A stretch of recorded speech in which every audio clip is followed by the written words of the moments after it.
একটু মুসিবত আমার জীবনে, আমাকে একটু সময় দেন না। তাহলে আপনি বলেন, কেন আমি বলতে দেবো? আপনি বলেন, আমি আমার সাথে কথা বলবো। আপনি বলেন। তখন থেকে আপনি বিরক্ত করতেন। আপনি পিছনে এত জোরে জোরে কথা বলেন, আমার ডিস্টার্ব হয়। বাবা, আমি একজন সাজানো গোছানো কথা বলতে গেলে যদি কেউ কথা বলে আমার ডিস্টার্ব হয়, তাই না? আমি তো পরিবেশ তৈরি করছি, পরিবেশটা তৈরি করতে সময় লাগবে, ঠিক কিনা? ঠিক কিনা? এবার সবাই একটু হাত টান টান করে রাখুন। وَمَنْ لَمْ يَحْكُمْ بِمَا أَنْزَلَ اللَّهُ فَأُولَئِكَ هُمُ الْكَافِرُونَ।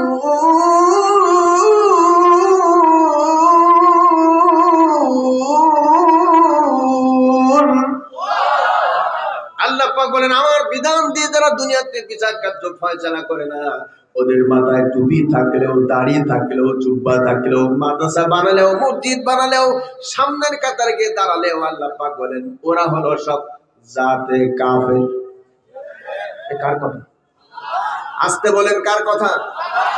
আল্লাহ তো মাঝে মাঝে দুই একটা মিথ্যা কথা বলে, তাহলে আপনারা জবাব দিলেন না কেন? জোরে বলুন, কার কথা?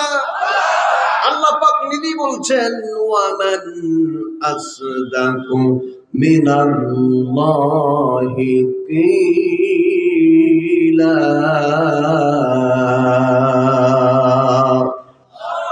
আমি আল্লাহ থেকে মহা সত্যবাদী আর কে থাকতে পারে? আল্লাহ পাক বলেছেন, আমি আল্লাহ থেকে মহা সত্যবাদী আর কে থাকতে পারে? তাহলে আল্লাহ কি কখনো মিথ্যা কথা বলেন? আস্তে। এতক্ষণ ধরে আপনাদের চাঙ্গা করার জন্য কিন্তু বললাম যে আল্লাহ মিথ্যা কথা বলেন না, কাজে আল্লাহ সত্যবাদী। জোরে বলতে হবে, আল্লাহ কি মিথ্যা কথা বলেন? আল্লাহই বলেছেন, আমার জমিনে আমার বিধান দিয়ে যদি কেউ বিচার না করে ওরা জাতে কি? وَمَنْ لَمْ يَحْكُمْ بِمَا أَنْزَلَ اللَّهُ فَأُولَئِكَ هُمُ الْفَاسِقُونَ।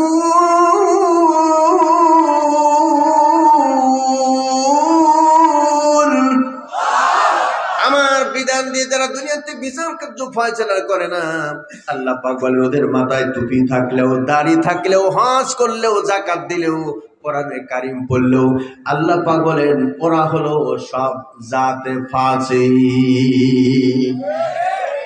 আবার দেখেন আল্লাহ কি বলেন, ওয়ামান লাম ইয়াহকুম বিমা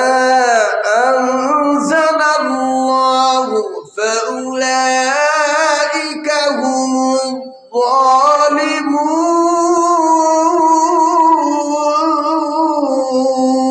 যালিমুন।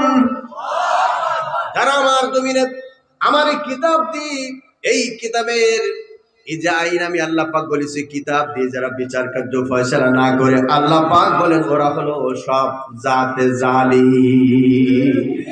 সুতরাং যারা মুসলমান দাবি করে তারা বিচার করবে কি দিয়ে? আরো আসতে বলুন, বিচার করবে কি দিয়ে? সুতরাং কোরআন আছে যেখানে, আরো আসতে বলেন, কোরআন আছে যেখানে, কোরআন নাই যেখানে, চুরি ডাকাতি যেখানে, খুন হত্যা যেখানে, টেন্ডারবাজি যেখানে, চাঁদাবাজি যেখানে, আমরা নাই। কারা কারা টেন্ডারবাজি চাঁদাবাজির মধ্যে নাই? তো হাত তুলে দেখেন। সত্যি তো? হাত নামান, হাত নামান। যারা টেন্ডারবাজি চাঁদাবাজি করে, যারা চুরি করে, চুরি করতে গেলে রাত্রেবেলা যদি চুরি করে বের হতে চায়, তাহলে চোর কিন্তু বাঁচার জন্য ওই মানুষের মধ্যে ঢুকে পড়ে বলে ওই যে চোর যাচ্ছে, ঠিক কিনা? যারা টেন্ডারবাজি চাঁদাবাজি করে তারা আবার চাপাবাজি মারে। সুতরাং চাপাবাজি মারার জামানা শেষ, কোরআন হাদিসের বাংলাদেশ। আরো জোরে বলেন, ঠিক কি ঠিক না? সুতরাং এই বাংলার জমিন শাহজালালের পদধূলিতে ধন্য, শাহ ফরিদের পদধূলিতে ধন্য। এই বাংলার জমিন শরিয়াতুল্লাহ তিতুবুরের পদধূলিতে ধন্য। এই বাংলার জমিন শশিরা পীরের জন্য ধন্য, চরমনায় পীরের জন্য ধন্য। এই বাংলার জমিন আলেম ওলামাদের জন্য ধন্য। এই বাংলার জমিনে কোন বাটপার, কোন জালেম আগামীতে কোন রকম তারা সুযোগ পাবে না। জনতা ঐক্যবদ্ধ ভূমিকা পালন করতে পারে। এবার একটা প্রশ্ন করি আমি আপনাদের কাছে একটা প্রশ্ন করি। প্রশ্ন হলো, এই মাদ্রাসা কি মাদ্রাসা? কওমি মাদ্রাসা। সবাই বলুন কি? কওমি মানে হলো, কওম মানে হলো এলাকা, গ্রাম, পাড়া, মহল্লা, সবার মাদ্রাসা। এই মাদ্রাসা সরকার অনুদান দেয় তো? কি কয়? দেয়। বছরে কয়েক কোটি টাকা দেয় সরকার। বর্তমান অন্তর্বর্তীকালীন সরকার এসেছে, তারাও দিচ্ছে। হ্যাঁ, দেয়। কিন্তু ভাইয়েরা, এই বাংলাদেশে জাতি কওমি মাদ্রাসাগুলি নিঃশেষ হয়ে যায়। সেই জন্য জগদ্দল পাথররা যে কাজ করেছিল এই কওমি মাদ্রাসা বন্ধ করার জন্য, চামড়ার দাম এত পরিমাণে কমায় দিয়েছিল, একটা গরুর মূল্য 5 লক্ষ টাকা, কিন্তু চামড়ার দাম মাত্র 150 টাকা। এই কথা বলে না? আমি নিজের সাক্ষী, কারণ আমি নিজে তো কওমি মাদ্রাসা পড়ছি, আমি জানি। বাধ্যতামূলক কোরবানির চামড়া আদায় করতে যেতে হতো। কোরবানির চামড়া আদায় করতে গিয়েছে, যখন শুনেছে যে এত বিশাল একটা গরু 5 লক্ষ টাকা দাম, কিন্তু গরুর চামড়া 150 টাকা দাম, ও 5-6 জনে বহন করে মাদ্রাসা পর্যন্ত নিয়ে আসতে তাদের আলু ভর্তা হয়ে যাবে, ফেলে দিয়েছে। ঠিক কিনা?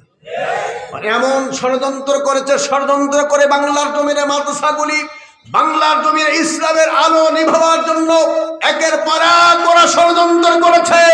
কাজেই বিশ্বনবীর পক্ষ থেকে, আল্লাহর পক্ষ থেকে আনিত দ্বীন নির্বাপিত করার জন্য আবু জাহেল, উতবা, সাইবা, ওয়ালিদ বিন মুগিরা হাজার চেষ্টা করে যেমন ব্যর্থ হয়েছে, জগদ্দল পাথররা মাদ্রাসা বন্ধ করতে গিয়ে, ইসলামের আলো নিভাতে গিয়ে নিজেরাই নিভে গেছে। এবার আমি আপনাদের কাছে প্রশ্ন করি, এই এলাকায় মসজিদ আছে কি নাই? আরো আসতে বলেন, মসজিদ আছে কি নাই? আমাদের বাংলাদেশে 560টি মডেল মসজিদ। এই 60টি মডেল মসজিদের ইমাম নিয়োগের ব্যাপারে অনেক কথা আমাদের কাছে আছে।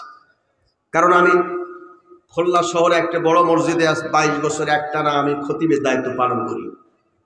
আমি জানি, আমার কাছে অনেক তথ্য আছে, আমি তথ্যগুলি আর প্রকাশ করতে চাই না। অনেক কথা বলেছি, আপনাদের রাগের কারণ হয়েছে, তাও আমি বুঝতে পারছি। কারণ সত্য কথা হাদিসের মধ্যে এসছে, আল হাক্কু মুররুন, হক কথা তিতা লাগে, এটা আমি জানি। তিতা লেগেছে, কিছুক্ষণের জন্য তিতাকে গ্রহণ করতে হয়। কথা বলেন ঠিক কিনা? তো 560টি মডেল মসজিদ এই বাংলাদেশের টাকায় তৈরি হয়েছে, এমন একটা তথ্য আমরা সবাই জানতাম। আমি ওই সময় জানতাম যে সত্যি মনে হয় বাংলাদেশের টাকায় তৈরি হয়েছে। আল্লাহর কসম, 36 জুলাইয়ের পরে, অর্থাৎ 5 আগস্টের পরে আমরা তথ্য বের করতে সক্ষম হলাম। বাংলাদেশে 560টি মডেল মসজিদ, এই মসজিদ বাংলাদেশের একটি টাকাও নির্মাণ হয় নাই। সৌদি গভর্নমেন্ট 8,000 কোটি টাকা বরাদ্দ দিয়েছিলেন, সেই বরাদ্দর টাকা দিয়ে মসজিদ তৈরি হয়েছে। আহারে মুসলমান, নিজের ইতিহাস নিজেরাই ভুলে যায়। এই মসজিদের মিনার থেকে যখন আজান হয়, তখন আমাদের কলিজা ছুটে যায়। কে ওই সোনালে মোড়ে আজানের ধ্বনি, মর্মে মর্মে সেই সুর, বাজিল কি সুমধুর, আকুল হইল প্রাণ, নাচিল ধমনী। ঠিক কিনা? মসজিদ থেকে আজান হয়, কিন্তু সেই মসজিদের ইমাম যদি ঘুষ দিয়ে চাকরি নেয়, মসজিদের মুয়াজ্জিন যদি ঘুষ দিয়ে চাকরি নেয়, মসজিদের খাদেম যদি ঘুষ দিয়ে চাকরি নেয়, তার পিছনে নামাজ তো 100% জায়েজ। বাধ্য করেছে ঘুষ দিয়ে চাকরি দিতে। কি আশ্চর্য ইমাম! আর বাংলাদেশে এমন ইতিহাস, বাইতুল মুকাররমের খতিব পর্যন্ত 36 জুলাই পালিয়ে গিয়েছে। এরপর 1000 জনগোষ্ঠী নিয়ে বাইতুল মুকাররম দখল করার পাইতারা করেও ব্যর্থ হয়েছে। অথচ বাইতুল মুকাররম, আমি নিজে মুয়াজ্জিন যেখানে আজান দেয়, আমি ওখানে দাঁড়িয়ে মুয়াজ্জিনের রুমের মধ্যে, যেহেতু আমি কারি উবাইদুল্লাহর ছাত্র, আমি ওখানে ঢুকে দেখি আজান দেয়, কি মধুর কণ্ঠে বাইতুল মুকাররম থেকে আজান হয়। আশহাদু আল্লা ইলাহা ইল্লাল্লাহ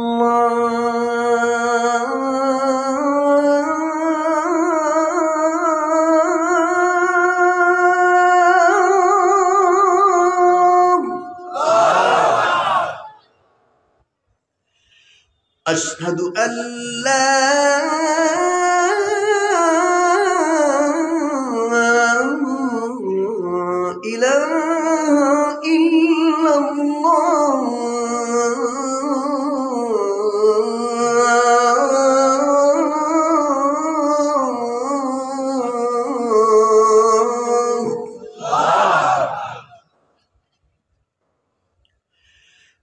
আশহাদু আন্না মুহাম্মাদার রাসূলুল্লাহ।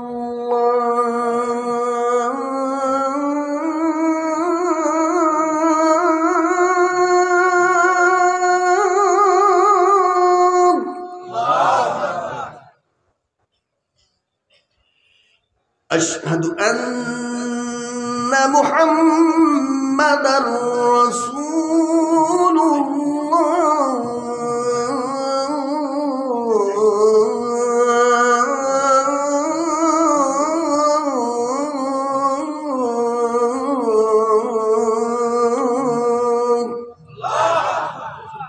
টাইম পেলার মানুষ তো এত কৃপণ ছিল না, এত কৃপণ হয়ে গেলেন কেন?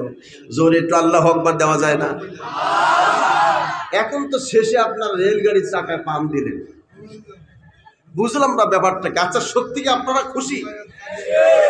জোরে বললে খুশি হয়। আপনারা কি সত্যি খুশি? কারা কারা খুশি একটু হাত তুলে দেখাবেন। মাশাআল্লাহ। অর্ধেক তুললে আমি বুঝি কি করে? অর্ধেক তুললে আমি বুঝি কি করে? এইভাবে টান টান করে দেখায়, আস্তে করে নাড়া দেয়। দেখুন না, কায়েম কোনার এই মাদ্রাসা ময়দান টাবে টাবে ভরে দিয়েছেন কে? আরো আস্তে বলুন, টাবে টাবে ভরে দিয়েছেন কে? আরো জোরে বলুন, ভরে দিয়েছেন কে? আমরা যদি 1 মিনিট সময় হাত উঁচু করে রাখি আমাদের খুবই কষ্ট হবে। আচ্ছা, তাহলে আমরা আজান শুনেছি, নামাজের ওয়াদা করব, সবাই একটু চক্ষু বন্ধ করি, সবাই চক্ষু বন্ধ করি 1 মিনিট। একটু মুসিবত আমার জীবনে, আমাকে একটু সময় দেন না। কি আছে? তাহলে আপনি বলেন, কেন আমি বলতে যাবো? আপনি বলেন, আমি আমার সাথে কথা বলবো। আপনি বলেন। তখন থেকে আপনি বিরক্ত বোধ করছেন। আপনি পিছনে এত জোরে জোরে কথা বলেন, আমার ডিস্টার্ব হয়। বাবা, আমি একজন সাজানো গোছানো কথা বলতে গেলে যদি কেউ কথা বলে আমার ডিস্টার্ব হয়, তাই না? আমি তো পরিবেশ তৈরি করছি, পরিবেশটা তৈরি করতে সময় লাগবে, ঠিক কিনা? ঠিক কিনা? এবার সবাই একটু হাত টান টান করে রাখুন, চক্ষু বন্ধ করে নামাজের ওয়াদা করি, বলি আয় আল্লাহ।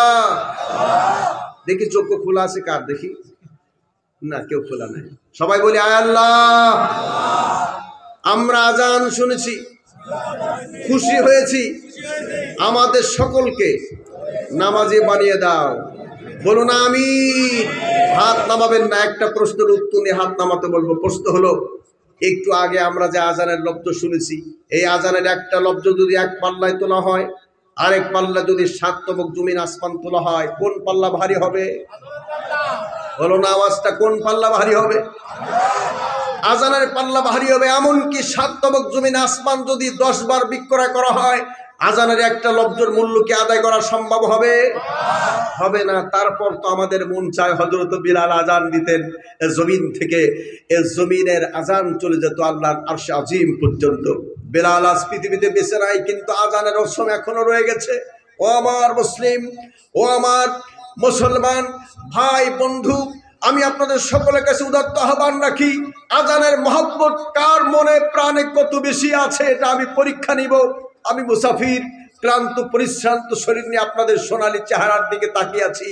ও আমার সোনার ভাইরা, আমি এই মুহূর্তে দেখতে চাই কারা কারা বেশি আজানকে মহব্বত করেন। বাম হাতখানা আকাশের দিকে খাড়া করে ধরে রাখবেন।